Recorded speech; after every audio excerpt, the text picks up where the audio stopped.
Hello students, welcome है आपका अपने YouTube स्टडी चैनल पर। मैं कुलदीप तोमर हिंदी माध्यम हिंदी विषय के साथ जुड़ रहा हूँ। चलिए बच्चों, हम पढ़ रहे थे चैप्टर 4 या दंतुरित मुस्कान, पहला पार्ट और दूसरा पार्ट था फसल। इन दोनों पार्ट की हमने संदर्भ सहित व्याख्याओं को बेहद अच्छे तरीके से समझ लिया है। अगर आपने ये वीडियो नहीं देखी है तो इन वीडियोस को अवश्य देखें। बच्चों, आज हम अभ्यास कार्य देखेंगे। अब हम अति महत्वपूर्ण प्रश्नों की चर्चा करेंगे और ये हमारा आज का विषय जो होगा यह है दंतुरित मुस्कान के कुछ मुख्य प्रश्न होंगे और कुछ फसल से संबंधित प्रश्नोत्तर को यहाँ पे किया जाएगा जिक्र। ठीक है बेटा, तो चलिए तैयार हो जाओ, बेहद ही इंटरेस्टिंग है। और चलिए करते हैं आज की क्लास शुरू। आज की क्लास का पहला प्रश्न है, यह दंतुरित मुस्कान नामक कविता किसने लिखी है? तो बेटा आपका उत्तर है नागार्जुन। बेहद अच्छा। दूसरा प्रश्न है, नागार्जुन जी का जन्म कब हुआ? तो नागार्जुन जी का जन्म बेटा सन 1911 में हुआ। नागार्जुन जी का जन्म कहाँ हुआ? नागार्जुन जी का जन्म बेटा कहाँ हुआ बताओ? नागार्जुन जी का जन्म बिहार राज्य के दरभंगा जिले के सतलखा नामक गांव में हुआ। बहुत अच्छा, आपने बहुत अच्छे से बताया। दूसरा है प्रश्न आपके लिए मुख्य प्रश्न है कि बच्चे की दंतुरित मुस्कान का कवि के मन पर क्या प्रभाव पड़ता है? बच्चे की दंतुरित मुस्कान का कवि के मन पर क्या प्रभाव पड़ता है? तो बच्चे की दंतुरित मुस्कान का कवि के मन पर मन भावन प्रभाव पड़ता है। जब बच्चे की मुस्कान कवि देखता है, वह दंतुरित मुस्कान को देखता है, वह मोहित हो जाता है। उसे ऐसा लगता है कि बच्चे की मुस्कान में वह जादू है कि वह मर्त व्यक्ति को भी पुनः जीवित कर सकता है। मर्त यहाँ पे अर्थात जो निराशग्रस्त है, जो क्रोध सहित है, जो जिसकी आशाएं टूट चुकी है, जो हताश हो चुका है, जो व्यथा है, जो व्यथित है, परेशान है, व्याकुल है, उनमें भी एक नए जीवन का संचार कर सकता है, उनमें भी खुशी का संचार कर देगा। आगे है कि जब बच्चा खेल रहा है, हंस रहा है, हंसते हुआ वो ऐसा लग रहा है जैसे कमल का जो फूल है वो अपने तालाब को छोड़ करके आज उनकी झोपड़ी में खिल गया है। इस प्रकार का प्रभाव दंतुरित मुस्कान को देख करके बच्चे की कवि के मन पर पड़ता है।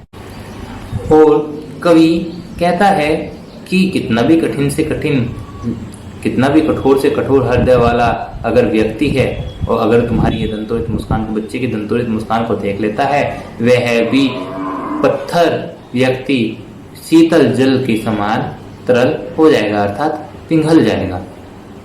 समझ आया बच्चों? इस प्रकार से कवि के मन पर प्रभाव पड़ा। अगला प्रश्न मैं आपसे करता हूं। अगला प्रश्न है, बच्चे की मुस्कान और बड़े व्यक्ति की मुस्कान में क्या अंतर है? इस चीज को आप भी भली भांति जानते होंगे क्योंकि हर परिवार में, हर घर में एक छोटा बच्चा होता ही होता है और उस बच्चे की मुस्कान में और बड़े व्यक्ति की मुस्कान में धरती आसमान का फर्क रहता है। बच्चे की जो मुस्कान होती है बेटा वो निस्वार्थ होती है, उसमें कोई स्वार्थ नहीं होता। बच्चे को नहीं पता कि हंसना किस बात पे है, बच्चे को ये नहीं पता कि हंसा कब जाता है, लेकिन बड़े व्यक्ति को ज्ञान होता है, इस बात का ज्ञान होता है कि कब हंसना होता है, हंसने के संदर्भ में कब उचित है कब अनुचित है। क्योंकि हंसना बेटा उचित और अनुचित दोनों हो सकता है। अगर आप सही समय पे, अगर आप सही समय को देखते हुए, परिस्थितियों को देखते हुए अगर आप हंस रहे हैं, मुस्कुरा रहे हैं तो वो उचित है। अगर परिस्थितियों के अनुसार आप अनुचित कार्य में भी हंस रहे हैं तो वह मुस्कान आपकी अनुचित है। अब कहने का मतलब क्या है, बच्चे की जो मुस्कान होती है वह निस्वार्थ होती है और जो बड़े व्यक्ति की मुस्कान होती है वह स्वार्थ सहित होती है।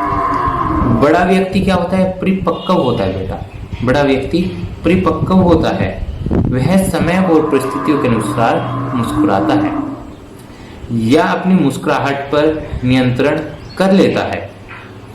फिर उसके दांत भी बच्चों के अपेक्षा काफी बड़े बड़े हो जाते हैं। अर्थात वह मुस्कान इतनी मनमोहक नहीं लगती जितनी मनमोहक बच्ची की मुस्कान लगती है। समझ आया बेटा? चलिए अगला प्रश्न है, कवि ने बच्चे की मुस्कान के सौंदर्य को किन किन बिंबों के माध्यम से व्यक्त किया है? बिंबों मतलब कि किन किन रूपों के माध्यम से व्यक्त किया है? तो सबसे पहला क्या था, बच्चे की मुस्कान उसको बेहद ही मनभावन लगी, बेहद ही मनोभावक लगी। उसने कहा कि ऐसा प्रतीत होता है जैसे कमल तालाब को छोड़ करके मेरी झोपड़ी में खिल गया हो। ऐसा लग रहा है जैसे बांस या बबूल के स्पर्श मात्र से ही उससे शेफालिका के फूल झड़ने लगे हो। आगे कहा है, पलक मतलब कि जब टकटकी लगा करके देख रहे थे, ये बच्चे की मुस्कान बता रहे हैं कि बच्चा क्या कर रहा है, एप्पल टकटकी लगा करके देखना। आगे कहा है, तिरछी नजरों से देखना, और जब नजरें 2 से 4 हो जाती है और तब अपनी दांतों रहित मुस्कान बिखेरना। इस प्रकार से अलग अलग सौंदर्य रूप में कवि ने बच्ची की मुस्कान को अभिव्यक्त किया है। समझ आया बेटा? आशा करता हूँ आप बेहद अच्छी तरीके से समझ रहे हैं और आपको समझ भी आ रहा होगा। अब फसल किसने लिखा है? फसल भी नागार्जुन जी ने लिखा है। फसल क्या है? प्रश्न है, फसल क्या है? फसल बताओ बेटा। फसल एक नहीं, हजार नदियों के, ढेर सारी नदियों के पानी का जादू है। किसान, मजदूर, खेती हर श्रमिकों के हाथों के स्पर्श की महिमा का जादू है। फसल मिट्टी के गुण धर्म, मिट्टी की गुणवत्ता विशेषता का ही जादू है। आगे जो फसल है, फसल बेटा किसान की मेहनत और लगन का फल है। फसल सूरज की किरणों का रूपांतर रूप है।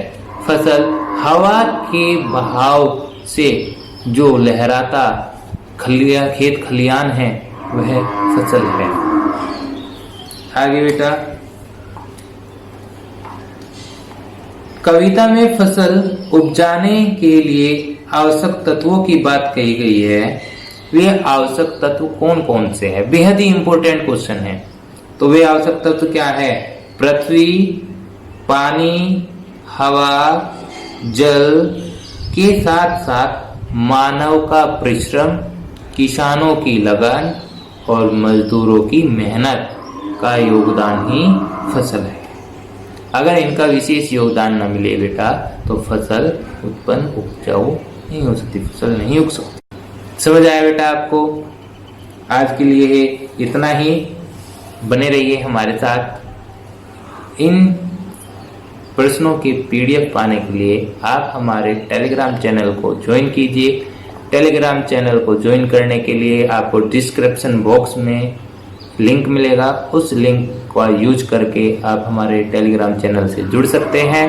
वहां से आप हर विषय में, हर चैप्टर के PDF नोट्स व अन्य पाठन सामग्री पा सकते हैं जिस प्रकार की आपको आवश्यकता है। तो बेटा आशा करता हूँ आपको बेहद अच्छी तरीके से समझ आया होगा। आज हमारा ये चैप्टर पूर्ण होता है। मिलते हैं कल फिर अगली वीडियो में एक नए चैप्टर के साथ, एक अच्छी शुरुआत के साथ। तब तक हमारे साथ बने रहिए, देखते रहिए, पढ़ते रहिए, जुड़े रहिए, खुश रहिए। आज के लिए ही बेटा इतना ही।